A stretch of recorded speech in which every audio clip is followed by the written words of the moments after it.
Morning everyone. हम हमारा next topic शुरू करेंगे यूनिट 5 का, जो हमारा सेकंड टॉपिक है physical property and molecular structure, भौतिक गुणधर्म और आणविक संरचना। हम इसमें 3 फिजिकल प्रॉपर्टी के बारे में पढ़ेंगे। वेपर प्रेशर, वाष्प दाब, दूसरा हम पढ़ेंगे सरफेस टेंशन, पृष्ठ तनाव, और तीसरा हम पढ़ेंगे विस्कोसिटी, श्यानता। इन 3 प्रॉपर्टी को पढ़ेंगे। ये किन किन फैक्टर्स पर डिपेंड करता है, इसको नापने के तरीके पढ़ेंगे, और हम इसके साथ साथ क्या पढ़ेंगे कि हम इस प्रॉपर्टी को यूज़ करके किसी भी अननोन मॉलिक्यूल का स्ट्रक्चर कैसे पता कर सकते हैं। तो हम सबसे पहले शुरू करते हैं वेपर प्रेशर। इसे हम सैचुरेटेड वेपर प्रेशर भी कहते हैं, संतृप्त वाष्प दाब या वाष्प दाब कहा जाता है। हम इस स्लाइड से शुरू करते हैं। अगर हमारे पास एक बीकर में वाटर है तो नॉर्मल प्रोसेस में क्या होता है कि कुछ वाटर के मॉलिक्यूल जिसके पास हाई एनर्जी होती है वो वाटर की सरफेस को छोड़ करके वेपर में चले जाते हैं। अगर हमारा बीकर ओपन है तो वो वेपर के मॉलिक्यूल एटमॉस्फेयर में चले जाते हैं और इधर उधर बिखर जाते हैं। लेकिन यहाँ हमने जो बना रखा है, हमने क्लोज्ड वेसल लिया है, तो उसमें हमने वाटर भरा है, लेकिन वेसल कैसा है, हमारा क्लोज्ड है। तो जो लिक्विड के मॉलिक्यूल जिसके पास ज़्यादा एनर्जी थी, जो लिक्विड को छोड़ कर के वेपर में जाते हैं, वो वेपर में गए हुए जो मॉलिक्यूल है, वेसल क्लोज्ड है, तो एटमॉस्फेयर में नहीं जा पाएंगे। ये उस लिक्विड की सरफेस के ऊपर कलेक्ट होते जाएंगे। धीरे धीरे लिक्विड के ऊपर का सरफेस जो होता है वो वेपर के मॉलिक्यूल से सैचुरेटेड हो जाता है। ठीक है, तो जब एक बार ऊपर का surface saturated with vapour molecules हो जाता है, तब फिर ये मॉलिक्यूल आपस में एक दूसरे से टक्कर करते हैं, अपनी एनर्जी को खोते हैं, और जब एनर्जी खोते हैं तो वेपर वापस किस में चला जाता है, लिक्विड में चला जाता है।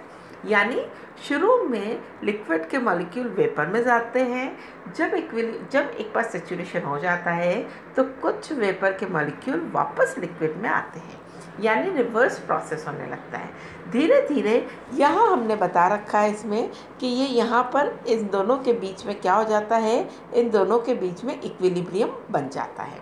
इक्विलिब्रियम के स्टेज पर वेपर के मॉलिक्यूल लिक्विड की सरफेस पर जो प्रेशर एक्सर्ट करते हैं, वो प्रेशर वेपर प्रेशर कहलाता है।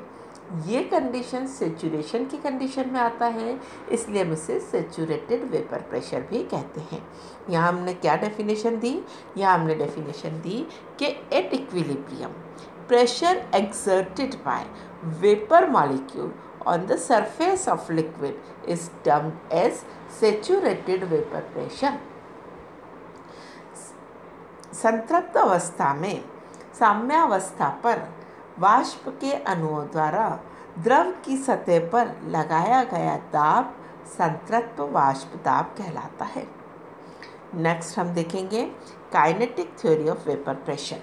Kinetic theory of vapour pressure में हम पढ़ेंगे कि किस तरीके वाष्प दाब का अनुगति सिद्धांत। इसमें हमने ग्राफ बनाया है।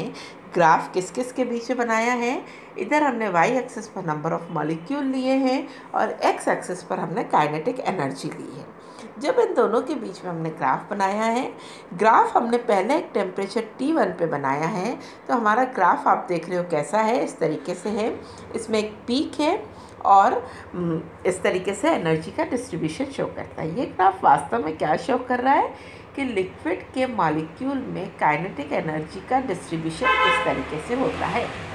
इस ग्राफ को देखने से आपको लगता है कि कुछ मॉलिक्यूल्स है जिसके पास कम काइनेटिक एनर्जी है, कुछ मॉलिक्यूल है जिसके पास हाई काइनेटिक एनर्जी है, और जो ये पीक रिप्रेजेंट करता है, ये पीक क्या रिप्रेजेंट करता है कि मैक्सिमम नंबर ऑफ मॉलिक्यूल्स के पास इंटरमीडिएट काइनेटिक एनर्जी है।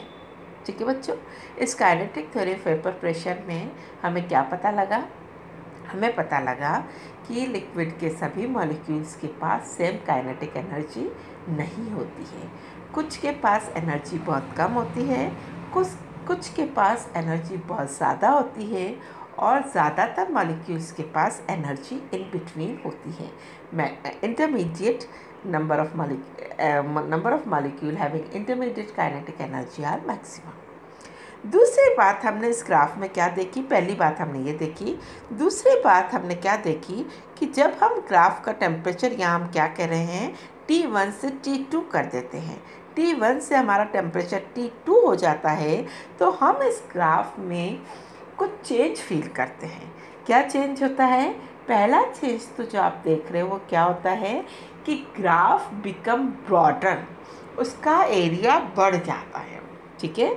दूसरा चेंज आप यहाँ क्या फील कर रहे हो कि जो पीक की हाइट थी वो कम हो जाती है, पीक की हाइट घट जाती है लेकिन ग्राफ का एरिया बढ़ जाता है, ठीक है। हमने दो टेम्परेचर पर पढ़ा, T1 और T2 पर। अब हम हमारे दूसरे एक्सप्लेनेशन पर आते हैं कि हमने पहली बात क्या कही थी कि लिक्विड की सरफेस को छोड़कर वेपर में वही मॉलिक्यूल जाते हैं जिसके पास ज़्यादा एनर्जी होती है। तो T1 पर ये पार्ट किससे रिप्रेजेंट होता है? ABCD वाला पार्ट जो हमारे इस ग्राफ में है, मैं इस ग्राफ को यहाँ पर आपको एक्सप्लेन करना चाहती हूँ। ये जो हमारा ABCD वाला पार्ट है, ये ABCD वाला पार्ट जो है जिसके पास हाई काइनेटिक एनर्जी है, ये लिक्विड की सरफेस को छोड़कर वेपर में जाने की कैपेसिटी रखते हैं। लेकिन अगर हम टेम्परेचर को बढ़ाकर T2 कर देते हैं तो ABCD का एरिया बढ़कर EF तक एक्सटेंड हो जाता है, यानी अब ABCD की जगह ABEF जितना एरिया वाले मॉलिक्यूल्स जा सकते हैं वेपर फेस में। तो हमने क्या लिखा?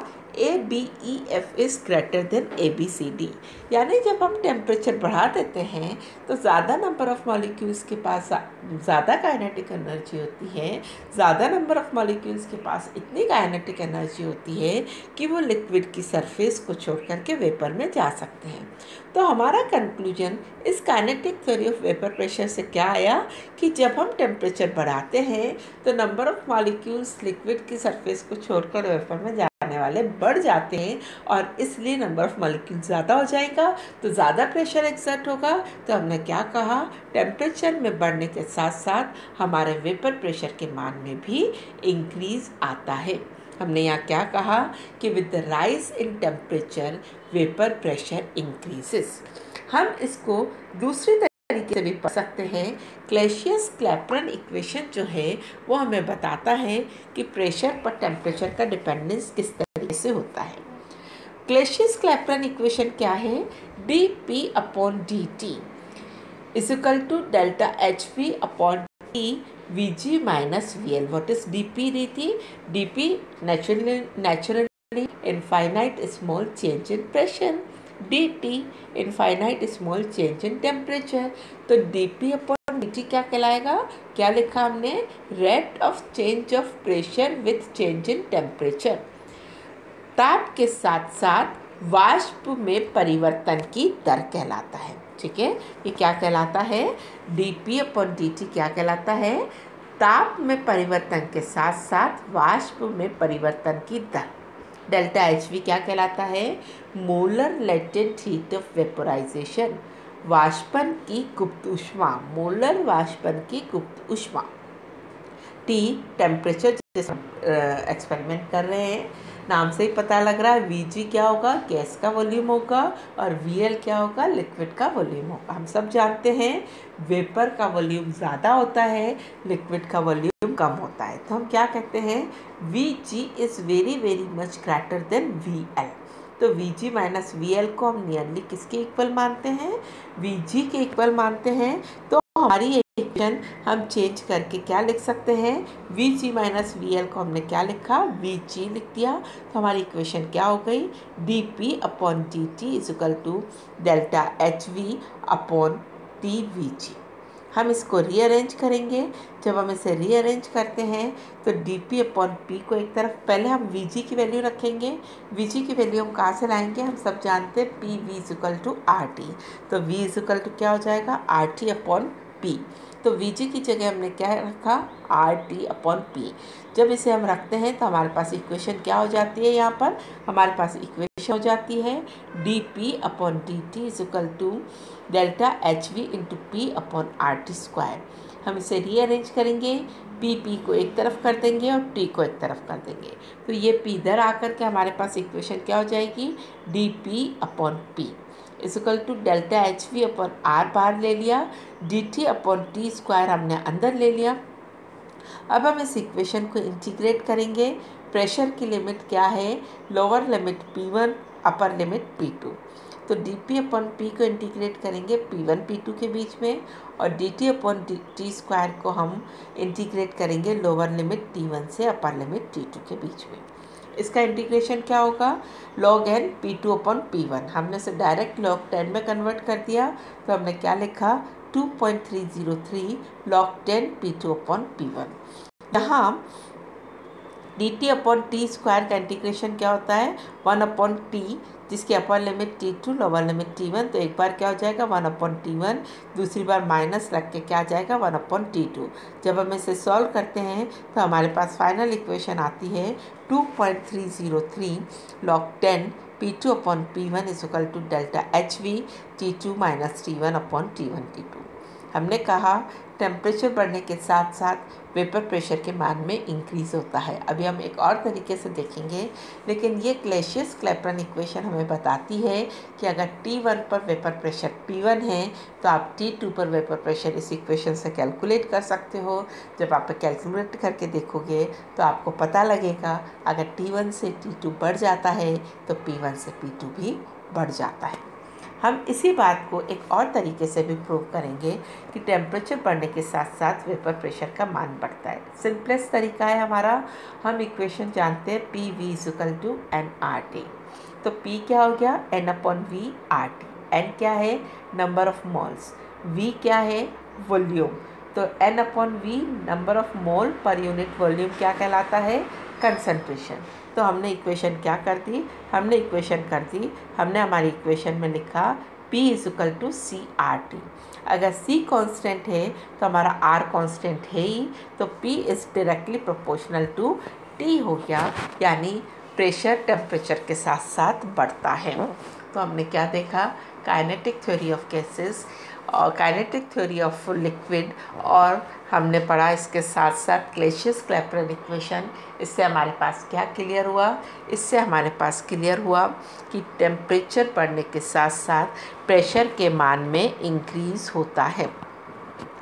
नेक्स्ट बात हम देखेंगे nature of liquid. Nature of liquid में हम यहाँ क्या देखेंगे, नेचर ऑफ लिक्विड से वेपर प्रेशर पर क्या फ़र्क पड़ता है। हम दो तरीके के लिक्विड होते हैं, एक होता है पोलर लिक्विड, एक होता है non polar liquid. Polar liquid जिसे हम वाटर की केस की बात करते हैं, तो पोलर लिक्विड में because of electropositive and electronegative and strong intermolecular attraction होता है। इसका मतलब मॉलिक्यूल्स के बीच में स्ट्रॉन्ग बॉन्ड होता है, यानी मॉलिक्यूल को लिक्विड की सरफेस से वेपर में जाने के लिए स्ट्रॉन्ग बॉन्ड को तोड़ करके जाना पड़ता है, इसलिए इसको ज़्यादा एनर्जी चाहिए। ज़्यादा एनर्जी वाले मॉलिक्यूल जा सकते हैं, इसका मतलब कम मॉलिक्यूल जा सकते हैं। कम मॉलिक्यूल जाएंगे तो प्रेशर कम एक्सर्ट करेगा, तो polar liquid have less vapour pressure. Okay, book में यहाँ पर टेबल दे रखी है, आप उस टेबल से कंफर्म करना। आप दो तरीके के लिक्विड को कंफर्म करना, हमारा अल्कोहल, वाटर ये सब पोलर में आता है, एसीटोन, ईथर ये सब नॉन पोलर में आता है। तो नॉन पोलर का जो वेपर प्रेशर है वो ज़्यादा होता है और पोलर का वेपर प्रेशर कम होता है। अब हम आते हैं एसीटोन, ईथर जैसे लिक्विड में, नाम से ही पता लग रहा है हमको, ये ऑर्गेनिक लिक्विड्स है जिसके अंदर वीक इंटरमॉलिक्यूलर फोर्स होता है, वीक बॉन्डिंग है। तो वीक बॉन्डिंग को तोड़ करके जाने के लिए कम एनर्जी चाहिएगी, यानी ज़्यादा एनर्जी वाले मॉलिक्यूल्स, ज़्यादा नंबर ऑफ़ मॉलिक्यूल्स लिक्विड को छोड़ करके वेपर में जा सकते हैं, तो इसलिए इसका वेपर प्रेशर क्या होता है, ज़्यादा होता है। मैं यहाँ अपने कॉमन ऑब्जर्वेशन से आपको दो बातें एक्सप्लेन करना चाहूँगी। हमारे हाथ पर पानी लगता है तो हमें ठंडा फील होता है, पानी क्या है, पोलर लिक्विड है। हमारे हाथ पर अगर एसीटोन लगता है तो हमें ज़्यादा ठंडा फील होता है। क्यों? क्योंकि एसीटोन कौन सा लिक्विड है, एसीटोन नॉन पोलर लिक्विड है, उसका वेपर प्रेशर ज़्यादा है, और वाटर पोलर लिक्विड है इसलिए उसका वेपर प्रेशर कम है। यहाँ मैं एक और स्टेटमेंट आपके साथ शेयर करना चाहती हूँ। As a result of vapour pressure remaining liquid cools down. मैं क्या कह रही हूँ, वेपर प्रेशर का एक इम्पोर्टेंट आउटकम क्या होता है कि जो बचा हुआ द्रव होता है उसका ताप कम हो जाता है। इसका ऑब्जर्वेशन भी आप लोग करते हैं, जब हमारे हाथ पर स्प्रिट लगता है या कुछ भी, जैसे अभी हमने बात की, हमें ठंडा फील होता है। ठंडा क्यों फील होता है? क्योंकि पहले हमने काइनेटिक थ्योरी में क्या पढ़ा था कि लिक्विड के मॉलिक्यूल्स की काइनेटिक एनर्जी का जो डिस्ट्रीब्यूशन हमने पढ़ा था, हमने कहा था कुछ के पास बहुत कम एनर्जी है, कुछ के पास बहुत ज़्यादा एनर्जी है, और ज़्यादातर मॉलिक्यूल्स के पास इंटरमीडिएट एनर्जी है। यानी अब वेपर प्रेशर के कारण वो मॉलिक्यूल जिसकी काइनेटिक एनर्जी ज़्यादा थी वो लिक्विड की सरफेस को छोड़ करके वेपर में चले गए। अब लिक्विड में कौन बचा, या तो कम एनर्जी वाला या इंटरमीडिएट एनर्जी वाला। यानी वेपर प्रेशर के कारण जो बचा हुआ लिक्विड होता है उसकी काइनेटिक एनर्जी कम हो गई, इसलिए हमें ठंडा फील होता है। हमारा स्टेटमेंट क्या था?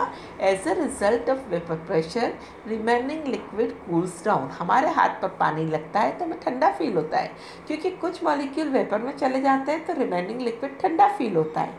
ये चीज़ हमें ज़्यादा प्रोनाउंसली कब फील होती है? जब हमारे हाथ पर एसीटोन या स्प्रिट लगता है।